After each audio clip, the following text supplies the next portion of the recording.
Papasha, suyunchi bering. Voy, nima bo'ldi? O'g'illi bo'ldingiz. Suyunchi bering.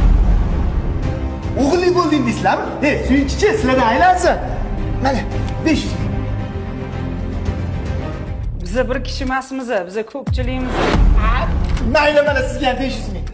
Keyin glavvrachga ham uchrashib keting. Keling o'tiring, papasha. Chaqirtirgan ekansiz. Xotiningiz keserva bo'ldilar. O'shani to'lovini qilib yuboring. Mana, rahmat. Nima bu 200 dollar? Kamida 500 dollarga qilamiz operatsiyani. Qimmat emas, mabodo. Diqqat qilishni bilgan, endi puliga ham turib berasiz-da, papasha.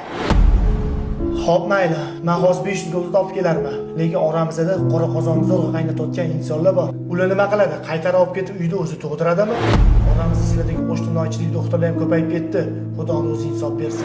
Sizlar nima deb o'ylaysizlar? Oxirgi paytda shunaqa cho'pchagilardek pulinglarga qarab muomala qiladigan ayrim bir qo'shnilochiligi doktorlar ko'payib ketdi. Gapim to'g'ri bo'lsa, kommentariyada yozinglar.